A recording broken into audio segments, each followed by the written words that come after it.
Welcome back to 1.3 Rates of Change and Behavior of Graphs. Part 2. So what we're going to do is we're going to analyze these toolkit or parent functions for increasing and decreasing intervals. So this is our constant function, right? So notice that it doesn't increase, it doesn't decrease. So it remains constant. So in terms of there's no increasing, there's no decreasing, nothing, just a whole constant interval. Now we're going to look at the identity. So if this is f of x equals a, this is f of x equals x. Notice that no matter what x we choose, doesn't matter, it's always going to be increasing. So the interval, so it is, we would say, increasing on R, the whole domain. Notice that this is a quadratic, which is f of x equals x squared. So if you look here, you can see that in this interval, it's decreasing, but in this interval, it's increasing. So it looks like that's going to be, and you know, it'll keep going on forever. So it is increasing on negative infinity to 0. It's decreasing on 0 to, oh, I'm sorry, that was the other way around.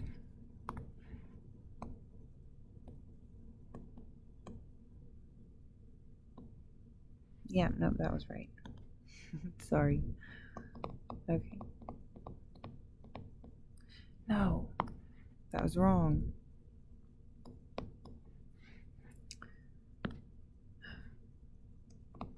So it is decreasing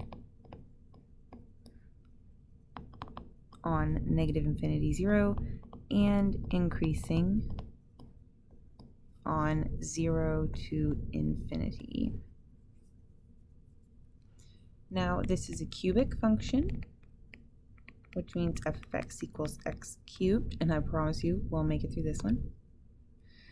So notice that we have an increasing function from here, and on this side of it we also have an increasing function from here. So what that means is it's not decreasing anywhere, but is increasing on its domain,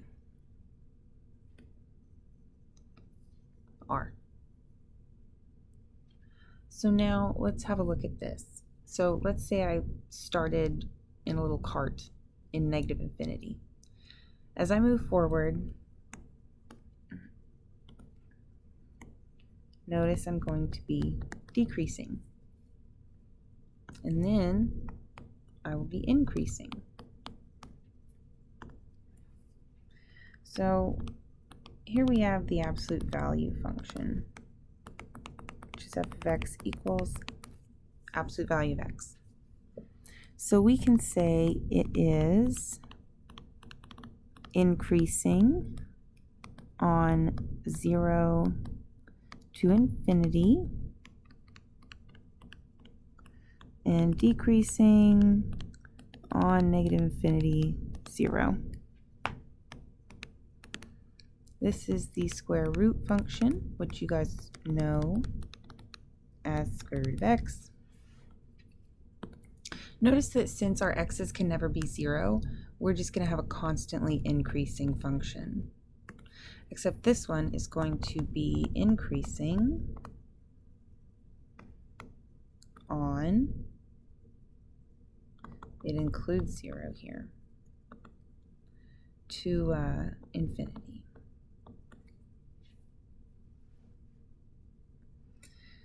So notice here that as we take a cart from one side, one infinity to the other, chugga, chugga, chugga, chugga, chugga, chugga, chugga, chugga, we're going to always be increasing. It's getting higher in the y's, it's still getting higher in the y's. And this is a cube root.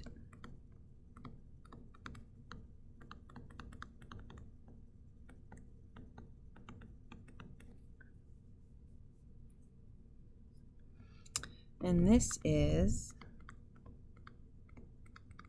increasing on R, all real numbers. Now our last ones. This is the reciprocal, which is 1 over x.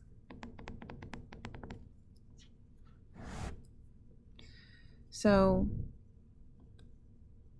here, notice that as we take our cart, our y values are going to be decreasing. Chugga, chugga, chugga, chugga, chugga, chugga, chugga, chugga, chugga. Now, when we go from 0, we're going to start way up high in the y's because it automatically just shoots off. So you're going to start way, way, way, way off screen. So you're coming, you're coming, you're coming, you're coming. Oh, chugga, chugga, chugga, chugga. Notice that your y's are also going to be decreasing here.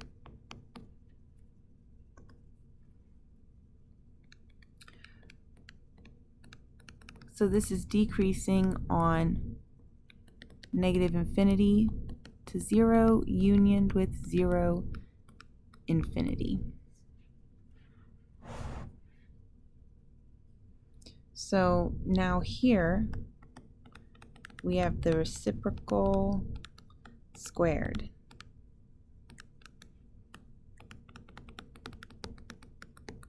Which is 1 over x squared. So as we have our cart, notice we're coming along, chug, chug, chug, chug, chug, and our y's are going to be increasing steadily. And then we're going to start way, way, way, way up at the top on the other side. And notice that as our cart comes down, oh my gosh, no! The y's are just going to get smashed so close to 0, it's just ridiculous. But the point is that they're going to be constantly decreasing.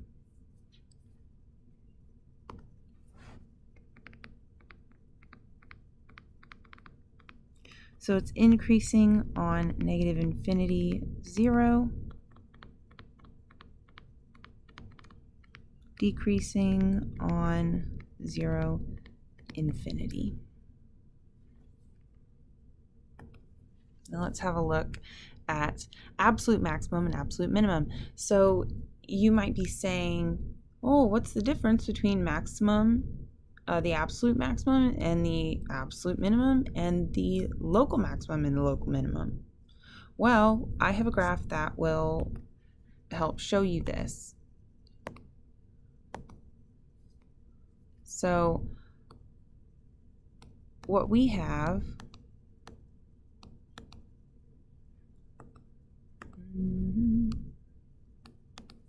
is, oh, if I can show it, there we go.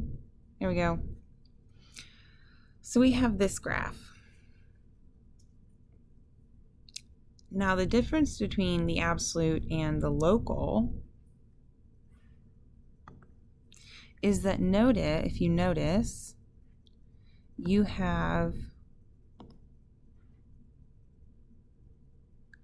a maximum here. Actually, let me get a different color. You have a maximum here. You have a maximum here, another maximum here. And for minimums, you have a minimum here, and a minimum here.